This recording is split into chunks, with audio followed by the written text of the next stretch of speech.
Welcome back to my channel. I just want to do a quick little video answering some questions for you guys because I'm getting a lot of questions about China.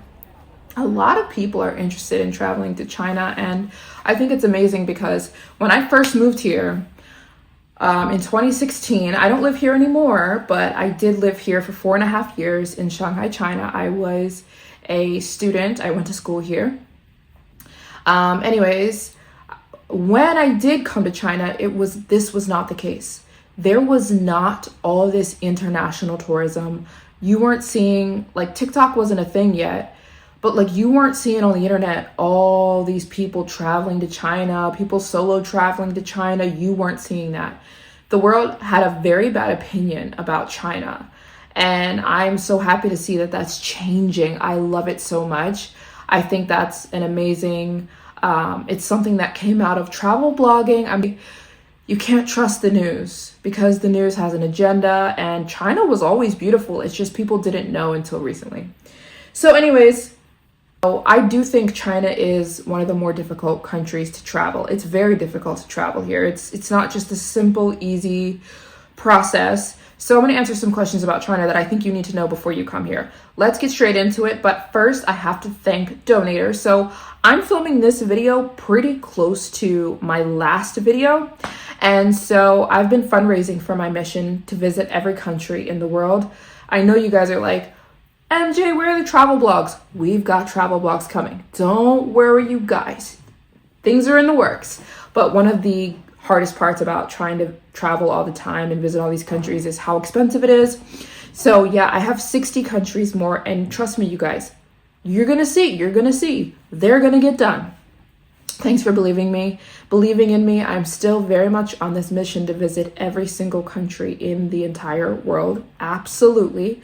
If you don't know, I've been on a mission to visit all 195 countries in the world all by myself. I've been traveling for 8 years. I've been to 139 countries in those years. You guys have been along with me.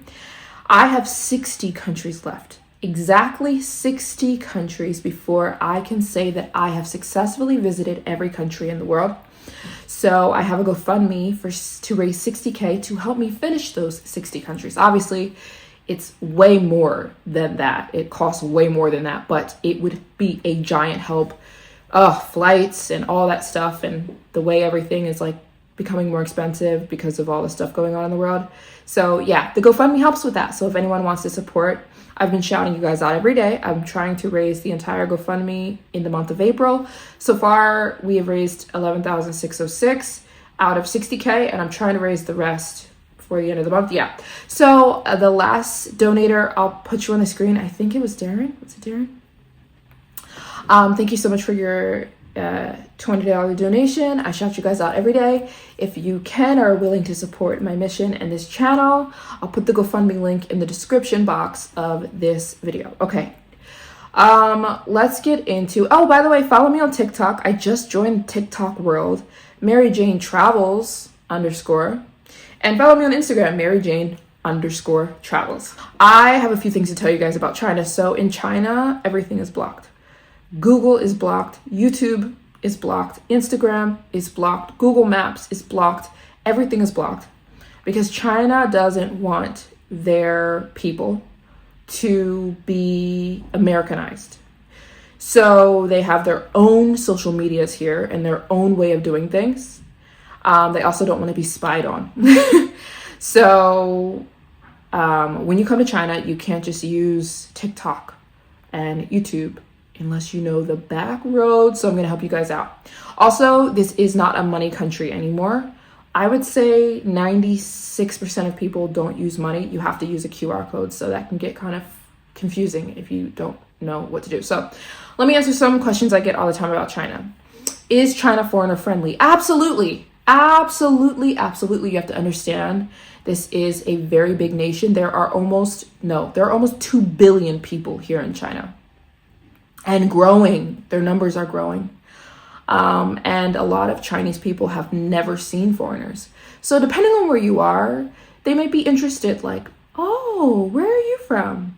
But for the most part, Chinese people are nice, especially if you go to the big cities. I would say they're nicer than I think I get treated better in China than I do in America by people who look like me. You know what I'm saying? So I think they're incredibly kind and welcoming.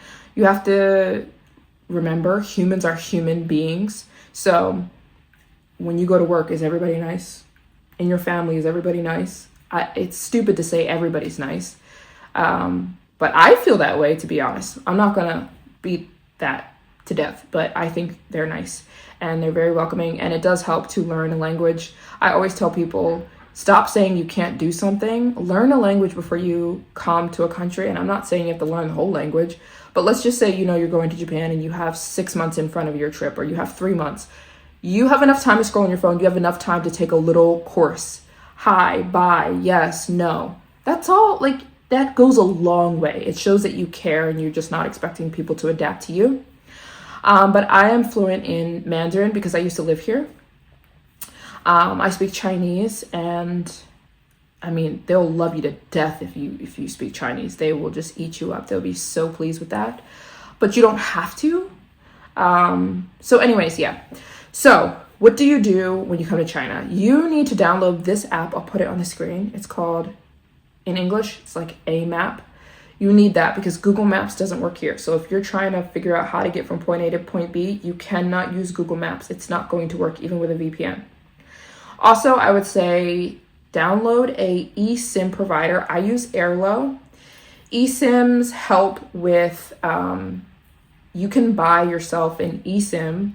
That way you don't have to use a VPN, because otherwise you're gonna have to use a VPN to use TikTok, Instagram, YouTube. But anyways, get yourself an eSIM before you get here and download it on your phone. You'll be good to go. There's 2 apps you need, Alipay and WeChat. Those 2 apps are going to be how you pay for everything, like literally everything. You're going to have a QR code on Alipay or a QR code on WeChat. That's how you pay for everything. Nobody uses Apple Pay and nobody uses cash. You're going to pay on those 2 apps. You can just hook your card up to those 2 apps and they're everything you pay for on those 2 apps. Another common question I get is, what other questions do I get?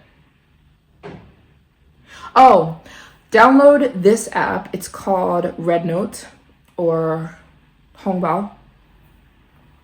That is a Chinese app for it's almost like a Chinese TikTok. It tells you where to eat because you're not really going to see that much. You're not going to see Chinese people telling you where to eat on TikTok that much because they're not on there, I mean, I guess some of them are, but that's where I find all my cafes. That's where I find all the cool stuff I want to do, really cool activities. It's all on Rednote. So you can sign up for Rednote and type in Shanghai and it'll give you cafes, restaurants, and you can hit translate so it can be in English for you. What are some other questions?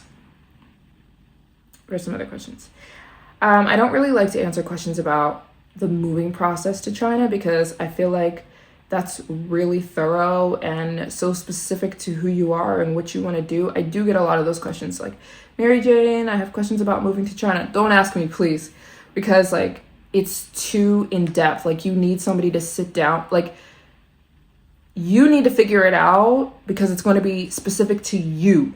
How long are you living here? What is your job? Where exactly are you moving? What is your income? What is it's so person specific. So it's very hard to give moving to China advice, So I would say do your research, everything. We live in a day and age where you can figure out everything online. Trust me, because I moved to China when there was way less information and I figured it out. So sorry, I can't help you guys with that info because there's some people who ask me, can you help me figure out how I can move to China? And I'm just like, no, it's too thorough. It's too much to just tell you straightforward, but you can figure it out. What are the other questions I get about China? There's so much to try here. I would say it's a very affordable country. Food is so cheap here. Excursions are so cheap. I always get blown away by how cheap things are. I was at the park the other day. The park entrance was $20 and the park is beautiful. The food is cheap. Food is dumb cheap. Food is so cheap here, you guys. Grocery shopping is so cheap. Just basic food is so cheap. Really, really affordable place to go. I find everything in China to be very affordable. Accommodation, depending on where you want to stay, is quite affordable. If you want to stay in center Shanghai, you might be paying $150 a night for a hotel. If you want to bump up to 5 stars, you might be paying $250 to $300 a night. If you want to bump down a little bit to 4 stars, you'd be paying $50, $60 a night. Not too bad at all. I think you'll have a ball. I really think China is a place you can't just drop by. You need a minute if you're coming to China, especially because I'd recommend you to hit 4 or 5 different cities. But if you're just coming to Shanghai, I highly recommend, like, if you only want to visit one place, you're coming to Shanghai, end of story. And I think you need at least 3 weeks here. Like, there's so much to do in Shanghai. There is so much to do here in Shanghai. I would say the perfect amount of time is 3 weeks. If you don't have 3 weeks, 2 weeks, but a few days is not enough. Trust me, you'll feel robbed if you're here for a few days. It's not enough time. The city's humongous. What are the best souvenirs from Shanghai? I think the best souvenirs are teas. If I were you, I would buy so much tea. They have the world's best tea. They have tea dealers. Come here and get medicine, stock up on Chinese traditional medicine. They've got herbs for everything to heal your body in a natural way, and they work. I would go to the doctors if I were you. I would get a doctor's visit done. If you come here, I very much trust their healthcare system. They've got a lot of good shopping, clothing stores, shoe stores, apparel stores. Yeah, I think I knocked out all the main questions I get about China. Yeah, I can answer. If you guys have more questions, I can answer another one. And specific places, I'll put in the description box of this video specific hotels I recommend you to stay in, because I need to think about it for a second. But yeah, I think those are all the main questions I got.